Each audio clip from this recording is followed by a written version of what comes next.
अस्सलाम वालेकुम स्टूडेंट्स, उम्मीद है आप खैरियत से होंगे। आज हमारा टॉपिक है कार्बोहाइड्रेट्स। आज से हम बायोलॉजिकल मॉलिक्यूल्स स्टार्ट कर रहे हैं, जिसमें पहला कार्बोहाइड्रेट्स है। आज हम इसको पढ़ेंगे, इसको समझेंगे ये क्या होता है। पहले हम इस पे आ जाते हैं, इसके लिटरल मीनिंग पे। लिटरल मीनिंग मतलब इसका लफ्ज़ी मतलब क्या है, इसका हम लफ्ज़ी मतलब देखेंगे। मतलब कार्बो असल में दो वर्ड्स हैं इसमें, कार्बो है और दूसरा है हाइड्रेट्स।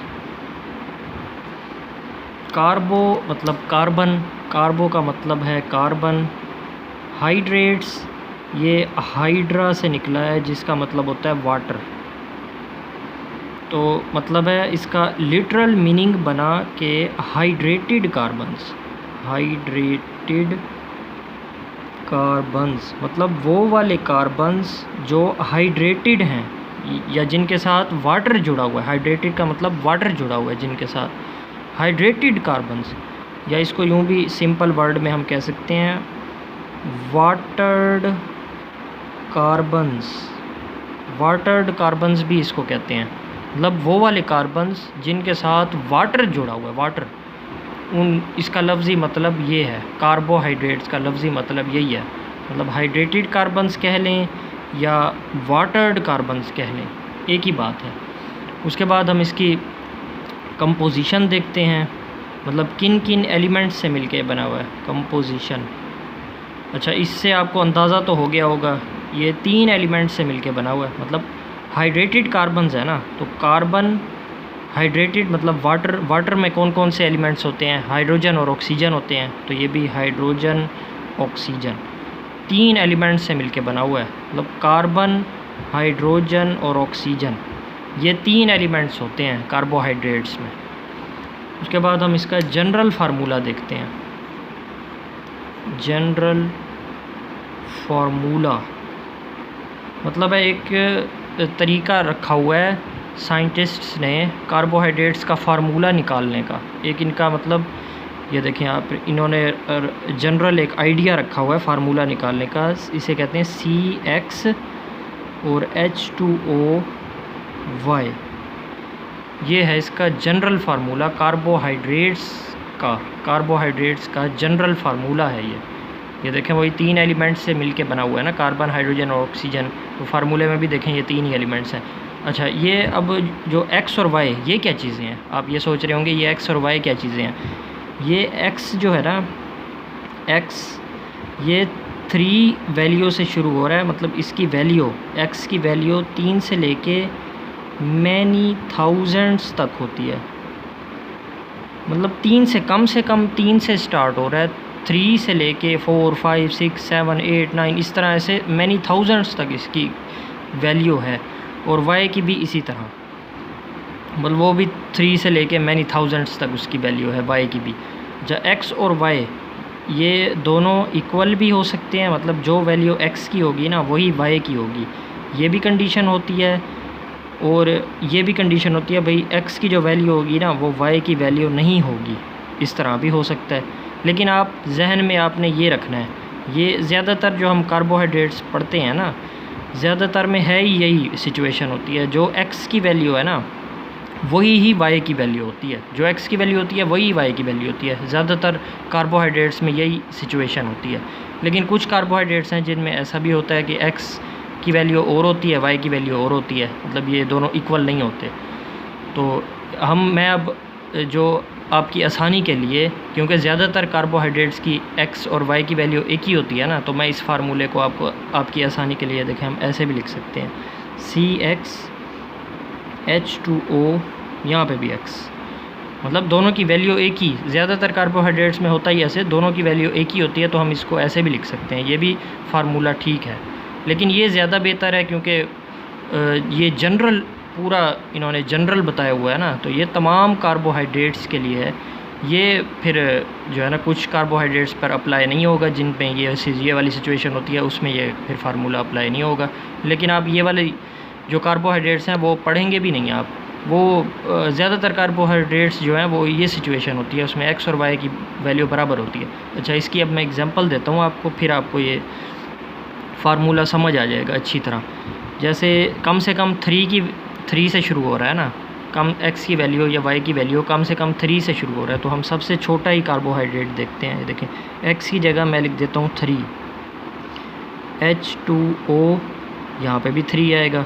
अब ये मल्टीप्लाई कर दें इसे अंदर, 3 दूनी 6 मतलब H6 और O3, C3H6O3, ये भी कार्बोहाइड्रेट है। ये सबसे स्मॉलेस्ट, जो जिसे सिंपलेस्ट कहते हैं ना हम, क्योंकि सबसे कम C की वैल्यू जो है, मतलब है कि X की वैल्यू 3 से शुरू होती है ना, तो ये मैंने आपको 3 की वैल्यू पुट करके दिखाई है, और ये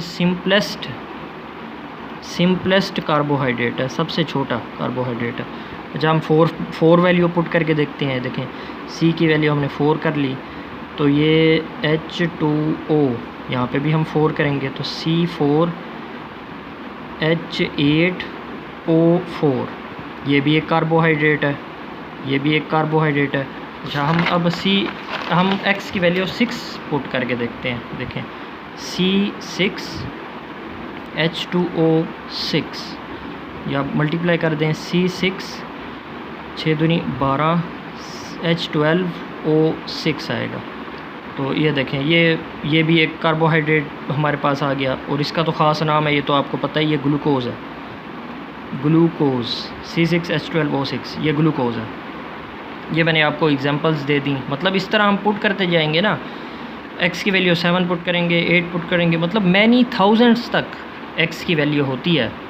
तो ये फिर काफ़ी सारे कार्बोहाइड्रेट्स, काफ़ी सारे हैं पड़े, मिलियन ट्रिलियन कार्बोहाइड्रेट्स हैं। तो ये इससे जो है ना, इस फार्मूले से हम उनका मॉलिक्यूलर फार्मूला, इस जनरल फार्मूले से जो पीछे मैंने दिखाया आपको, उससे हम मॉलिक्यूलर फार्मूला हम निकाल देते होते हैं। अच्छा, ये आपको जनरल फार्मूला अब समझ आ गई। उसके बाद हम देखते हैं इसकी केमिकल डेफिनेशन,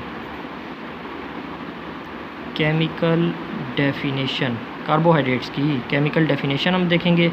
हमने उससे पीछे लिटरल मीनिंग तो देख लिया उसका, मतलब लफ्ज़ी मतलब तो उसका है कि भाई हाइड्रेटेड कार्बन्स हैं, मतलब वो वाले कार्बन्स जिनके साथ वाटर लगा हुआ है। अब इसकी हम केमिकल डेफिनेशन देखते हैं, भाई केमिकल डेफिनेशन क्या है। अब ये देखें, आप गौर करेंगे, मैं पहले डेफिनेशन लिख लूँगा, फिर आपको मैं समझाता हूँ क्या है। पॉलीहाइड्रोक्सी, देखें पॉलीहाइड्रोक्सी अल्डिहाइड्स, पॉलीहाइड्रोक्सी कीटोन्स, ये है इसकी डेफिनेशन। मतलब इसको केमिकली डिफ़ाइन हम कार्बोहाइड्रेट्स को करें तो वो कार्बोहाइड्रेट्स जो हैं वो पॉलीहाइड्रोक्सी अल्डिहाइड्स होते हैं या फिर पॉलीहाइड्रोक्सी कीटोन्स होते हैं। दरमियान में आप और लिख लें, मतलब है कि ऊपर वाली ये और, मतलब पॉलीहाइड्रोक्सी अल्डिहाइड्स होंगे या पॉलीहाइड्रोक्सी कीटोन्स होंगे, ये दोनों सूरत हाल में हम उनको कार्बोहाइड्रेट्स कहते हैं। अच्छा, पॉलीहाइड्रोक्सी ये क्या होता है? पॉलीहाइड्रोक्सी का मतलब है कि पॉली, ये देखें 2 वर्ड हैं, पॉली और हाइड्रोक्सी।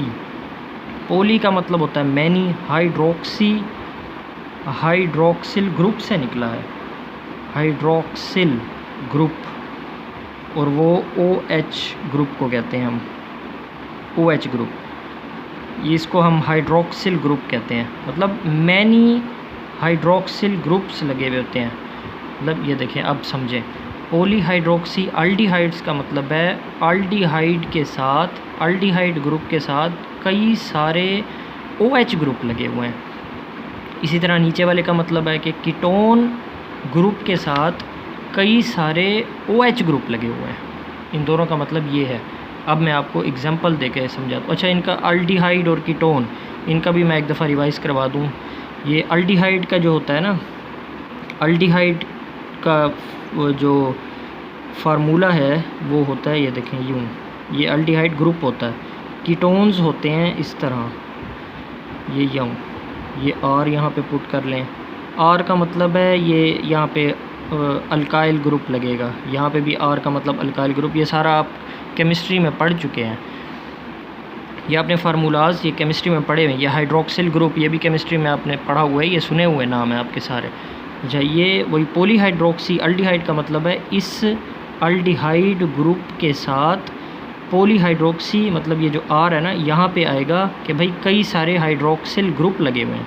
इसी तरह कीटोन ग्रुप के साथ, ये कीटोन ग्रुप के साथ कई सारे जो है ना OH ग्रुप लगे हुए हैं, इधर भी OH ग्रुप, इधर भी OH ग्रुप, तो उसको इन दोनों सूरत हाल में हम उनको कार्बोहाइड्रेट्स कहते हैं। अब मैं आपको मिसाल से समझाता हूँ।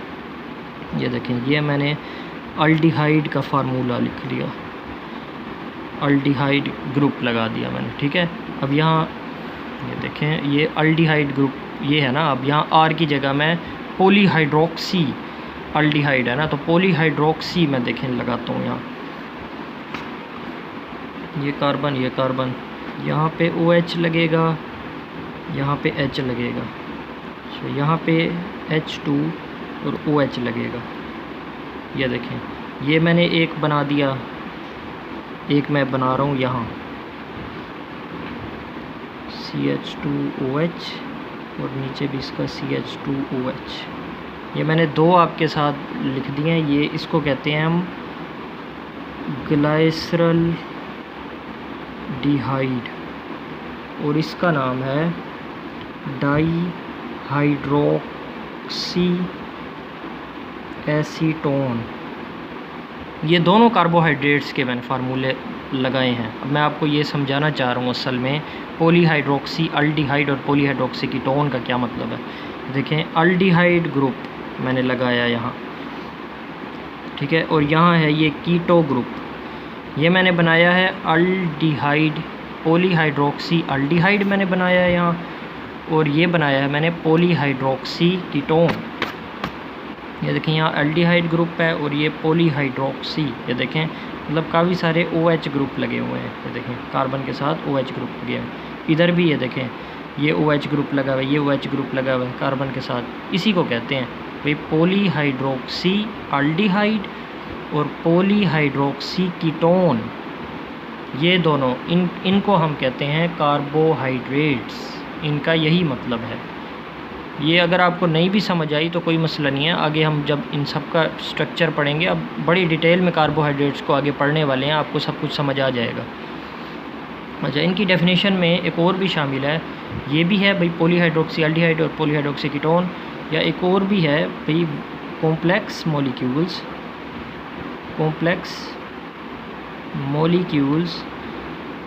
विच ऑन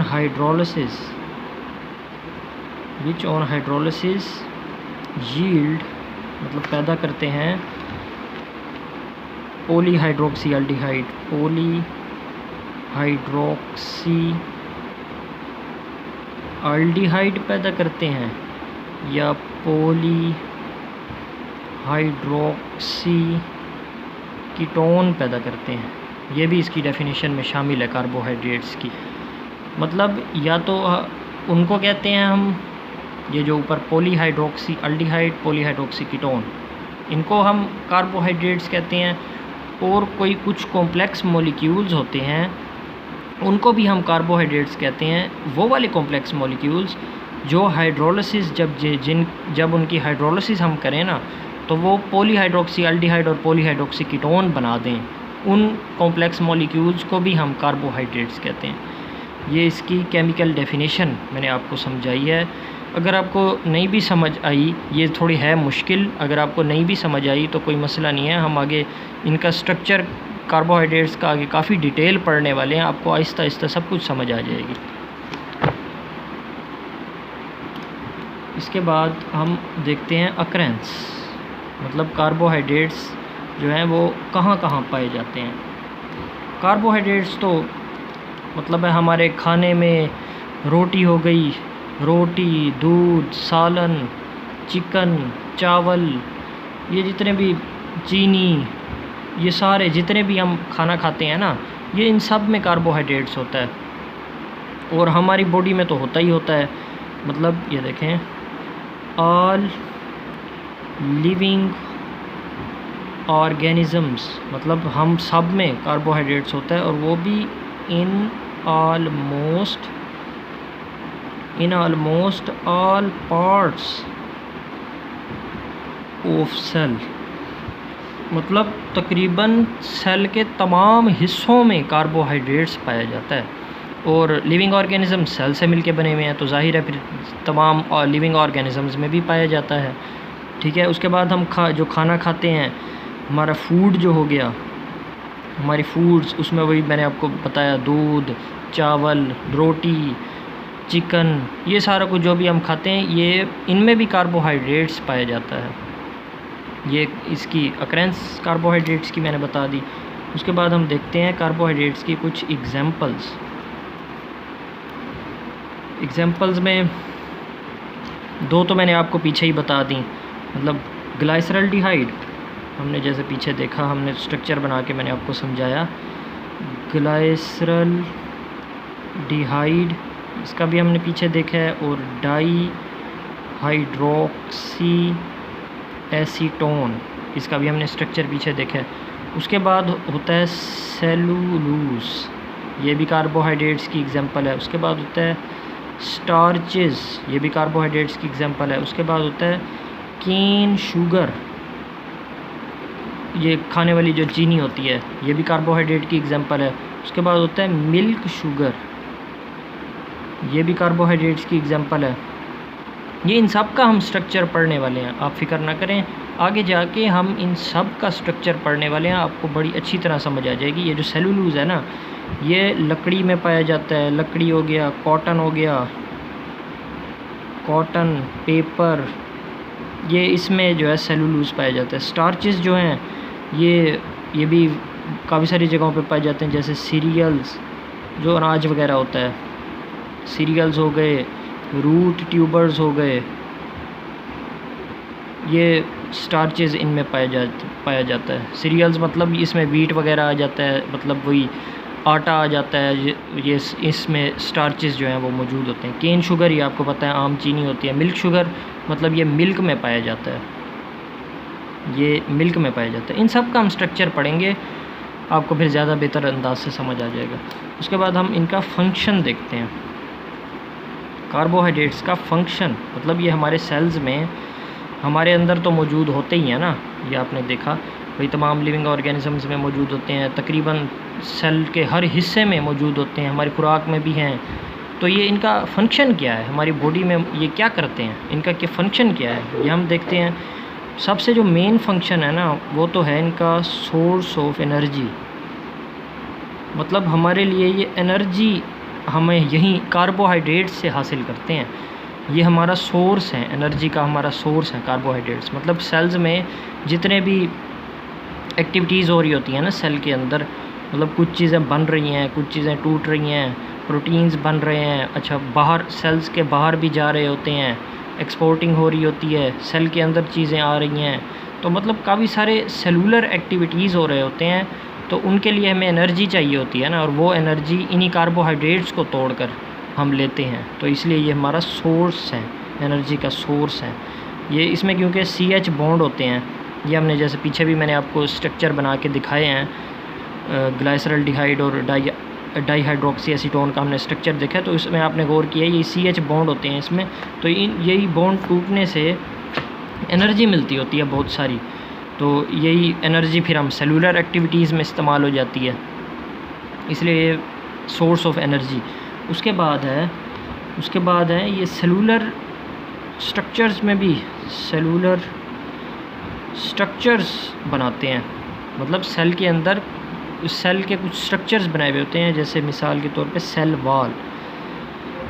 वाल जो प्लांट्स की होती है ना, सेल वाल इन्होंने प्लांट्स की सेल वाल जो है वो बनी हुई होती है सेलुलोज से, ये भी कार्बोहाइड्रेट्स है। अच्छा फंगस होता है उसकी सेल वाल बनी हुई होती है काइटन से, ये भी कार्बोहाइड्रेट है। तो देखें ये सेलुलर स्ट्रक्चर्स में भी कार्बोहाइड्रेट्स का बड़ा रोल है, मतलब सेल के स्ट्रक्चर्स बना रहे हैं। सेल वाल, प्लांट्स की भी सेल वाल बनाते हैं कार्बोहाइड्रेट्स, फंगस की भी सेल वाल बनाते हैं, और भी माइक्रो ऑर्गेनिजम्स हैं उनकी भी ये कार्बोहाइड्रेट्स सेल वाल बनाते हैं। और सेल के अंदर भी काफ़ी सारे स्ट्रक्चर्स हैं, वो कार्बोहाइड्रेट्स उनमें मौजूद होता है। उसके बाद formation of glycoproteins and glycolipids. ये भी कार्बोहाइड्रेट्स के फंक्शन में है कि ग्लाइकोप्रोटीन्स और ग्लाइकोलिपिड्स बनाते हैं। ये कार्बोहाइड्रेट्स जो हैं वो ग्लाइकोलिपिड्स और ग्लाइकोप्रोटीन्स बनाने में इनका बड़ा रोल है। अच्छा, ग्लाइकोलिपिड्स और ग्लाइकोप्रोटीन्स ये क्या होते हैं? ये देखें, ग्लाइको कहते हैं कार्बोहाइड्रेट्स को, कार्बोहाइड्रेट्स, और प्रोटीन्स आपको पता है प्रोटीन्स होती हैं। इसी तरह ग्लाइकोलिपिड्स मतलब ग्लाइको कहते हैं हम कार्बोहाइड्रेट्स को, और लिपिड्स का मतलब लिपिड्स। ग्लाइको ये भी प्रोटीन्स है। तो मतलब जब कार्बोहाइड्रेट्स प्रोटीन्स के साथ मिलते हैं ना, केमिकली कंबाइन होते हैं, तो ग्लाइकोप्रोटीन्स बनते हैं। जब कार्बोहाइड्रेट्स लिपिड्स के साथ मिलते हैं, केमिकली कंबाइन होते हैं, तो उससे ग्लाइकोलिपिड्स बनते हैं। अब इनका ये क्या होते हैं, इनका क्या रोल है? ग्लाइकोप्रोटीन्स और ग्लाइकोलिपिड्स ये सेल में क्या करते हैं, इनका क्या रोल है? ये बैक्टीरियल सेल वाल बनाते हैं, बैक्टीरियल सेल वाल, ये भी बैक्टीरियल सेल वाल बनाते हैं। उसके बाद एक्स्ट्रा सेलुलर मैट्रिक्स मतलब है, एक्स्ट्रा कहते हैं आउटसाइड, सेलुलर मतलब सेल के आउटसाइड वाला, मैट्रिक्स मतलब फ्लूइड, सेल के आउटसाइड वाला फ्लूइड, वो भी ये ग्लाइकोप्रोटीन्स और ग्लाइकोलिपिड्स से मिलके बना हुआ होता है। उसके बाद बायोलॉजिकल मेम्ब्रेन्स